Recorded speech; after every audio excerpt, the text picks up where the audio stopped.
વિસનગર તાલુકાના તરભના વાળીનાથ ધામ ખાતે સોમનાથ બાદ બીજું મોટું શિવધામ બન્યું છે. પ્રધાનમંત્રી નરેન્દ્ર મોદીના હસ્તે વાળીનાથ મહાદેવ મંદિરની પ્રાણ પ્રતિષ્ઠા યોજાવાની છે. પ્રધાનમંત્રીના આગમનની તૈયારીઓને આખરી ઓપ આપી દેવામાં આવ્યો છે.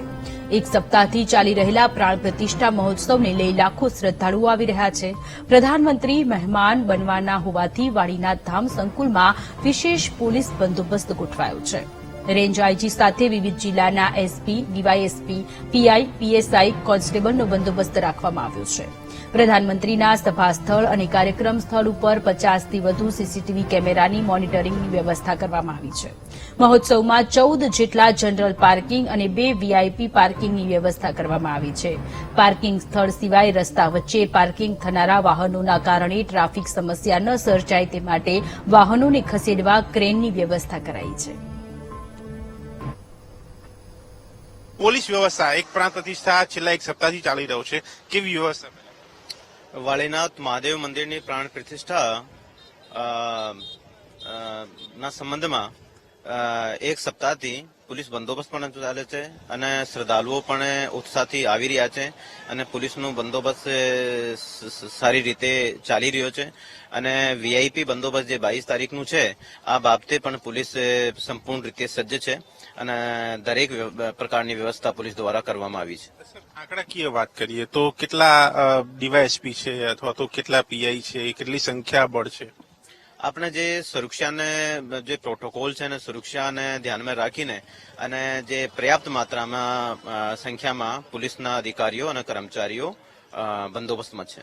આટલો મોટો કાર્યક્રમ, આ વ્યવસ્થા એ પ્રકારની એન્ટ્રી એક્ઝિટ, લોકોને હેન્ડલ કરવા, વાહનોનું મેનેજમેન્ટ કરવું, ક્રેન, આ બધી બાબતો છે, એ આયોજન ये बिल्कुल બંદોબસ્ત માટે જે દરેક પ્રકારના જે અલગ અલગ પ્રકારના જે બંદોબસ્ત છે, રોડ બંદોબસ્ત છે, પાર્કિંગનું બંદોબસ્ત છે, પછી ક્યાં બાજુથી લોકોને ડાયવર્ટ કરવાના છે, લોકોનું આવવાનું રૂટ શું રહેશે, વ્હીકલ્સનું આવવાનું રૂટ શું રહેશે, એની અલાવા મંદિરનું બંદોબસ્ત, સભા સ્થળનું બંદોબસ્ત, એ તમામ જે સેગમેન્ટ છે બંદોબસ્ત આની વ્યવસ્થા કરવામાં આવી છે. સાથે સાથે કોઈ પ્રકારનું ટ્રાફિકનું જામ ન થાય, લોકોને આવવામાં કોઈ તકલીફ નહીં પડે, આ બાબતે પણ રોડ ઉપર પર્યાપ્ત સંખ્યામાં પોલીસના અધિકારી કર્મચારીઓ છે. ક્રેનની વ્યવસ્થા પણ કરવામાં આવી છે કે કોઈ પ્રકારનું કોઈ વ્હીકલ ખરાબ થઈ જાય તો ટ્રાફિક જામ ન થાય એના માટે પણ એક વ્યવસ્થા કરવામાં આવી છે. એની અલાવા સીસીટીવી જે ઇન્સ્ટોલેશન કરવામાં આવ્યા છે સીસીટીવીનું, જેથી તમામ પ્રકારની વ્યવસ્થાનું એક મોનિટરિંગ પણ કરી શકાય. હેલિપેડ ગ્રાઉન્ડ પણ અહીંયા બનાવ્યો છે વડાપ્રધાનના આવવાને.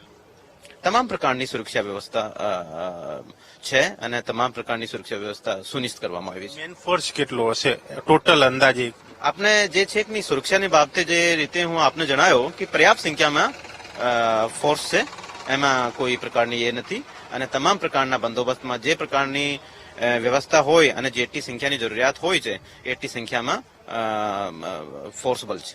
તમામ પ્રકારની જરૂરિયાતને જોઈને પોલીસ ફોર્સ અહીંયા ગોઠવવામાં આવી છે અને સીસીટીવી મોનિટરિંગ પણ રાખવામાં આવ્યું છે.